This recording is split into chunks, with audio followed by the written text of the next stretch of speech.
ကျွန်တော်ဟာအယောင်ပြခန်းတစ်ခုထဲမှာလူအားလုံးရဲ့ရှေ့တင်ဒေါ်လာတန်းချီတန်းနဲ့ဇင်ကန်ကားတစ်စီးကိုချစ်ပစ်လိုက်ပါတယ်ဝန်ထမ်းတွေကျွန်တော်ကိုမတားဆီးနိုင်ခင်မှာပဲတူးတစ်ချောင်းကိုဝှေ့ရမိမန်ကိုအကုန်ရိုက်ခွဲလိုက်တယ်ကျွန်တော်ရင်ထဲမှာပောက်ကွဲထွက်လူနီးပါးထင်နေတဲ့ဒေါသတွေကိုမထိန်ချုပ်နိုင်တော့ဘူးပြီးတော့မှဆိုဖာပေါ်မှာအေးအေးဆေးဆေးထိုင်ဘန်ကတ်ကိုထုတ်ပြပြီးဒီအယောင်ပြခန်းတွေကဇင်ကန်ကားအားလုံးကိုဝယ်မယ်လို့အယောင်ဝန်ထမ်းတွေကိုပြောလိုက်တယ်လူအောက်ခြေလွာကကားဆရာတယောက်အနေနဲ့ဒီလိုကျေနပ်မှုမျိုးကိုတစ်ခါမှမခံစားဘူးခဲ့ဘူး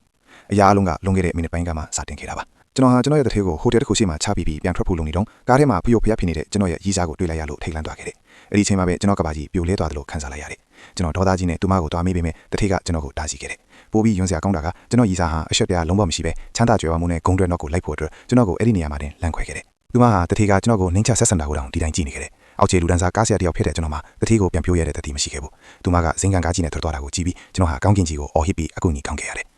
ကန့်ကြမှာအလဲပြောင်းဒါပေမဲ့ပေါ်နာကျင်ရတာကကားတစ်စီးကကျွန်တော်ကိုဝင်းတိုက်လိုက်တာပါမယ်တိုင်မိတဲ့အမျိုးသမီးကားဆရာကထိတ်လန့်တုံးလွတ်သွားတဲ့အချိန်မှာကျွန်တော်ရွတ်ရပြန်ထားထောင်းလိုက်နိုင်တယ်အဲ့ဒီချိန်မှာပဲကျွန်တော်ရဲ့စိတ်ထဲမှာအတန်တစ်ခုကြားလိုက်ရတယ်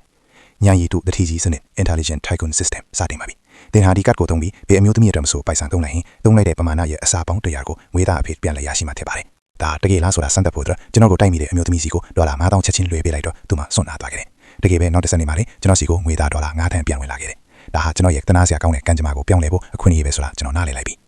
လက်စားချေခြင်းနဲ့အောင်နိုင်ခြင်းကျွန်တော်ကိုကန်းကောင်းစေခဲ့တဲ့အဲ့ဒီအမျိုးသမီးကိုကျေးဇူးဆက်ဖို့ပိုးစေးကြီးတဲ့ကားတစ်စီးလက်ဆောင်ပေးဖို့ဆုံးဖြတ်လိုက်တယ်။ဒါပေမဲ့ကားအယောင်ပြခန်းကိုရောက်တဲ့အခါအယောင်ဝန်ထမ်းတွေကကျွန်တော်ရဲ့နှိမ်ပါတဲ့အလုပ်သမားဝတ်စုံကိုကြည့်ပြီးအဖက်မတုတ်တဲ့အပြင်ဒီကားကတစ်စီးကိုတောင်ဝယ်နိုင်မှာမဟုတ်ဘူးလို့ဝိုင်းလောင်ကြတယ်။ကျွန်တော်ဗန်ထက်ကငွေစာရင်းကိုထုတ်ပြလိုက်တဲ့အခါအမျိုးသမီးအယောင်ဝန်ထမ်းတွေရဲ့သဘောထားကချက်ချင်းပြောင်းလဲသွားခဲ့တယ်။ငွေတွေအများကြီးပြန်ရဖို့အတွက်ကျွန်တော်ဟာအဲ့ဒီကအမျိုးသမီးအယောင်ဝန်ထမ်းအားလုံးကိုစိမ့်ကန်ကားတစ်စီးဝယ်ပေးဖို့ဆုံးဖြတ်လိုက်တယ်။စာချုပ်တွေလက်မှတ်ထိုးနေတော့မှပဲကျွန်တော်ရီစားဟောင်းနဲ့တတိကရောက်လာပြန်တယ်။ကျွန်တော်ရီစားဟောင်းကသူဟာဒီလိုကားတွေကိုဘယ်တော့မှဝယ်နိုင်မှာမဟုတ်ဘူးလို့လူပုံအလဲမှာအချက်ခွဲတယ်။ကျွန်တော်ဘာမှပြန်မရှင်းပါတော့ပဲလူနဲ့အဲ့ဒီကားကိုထားရိုက်ခွဲလိုက်တယ်။ပြီးတော့သူတို့အားလုံးမင်းသက်သွားစေမယ့်စကားကိုပြောလိုက်တယ်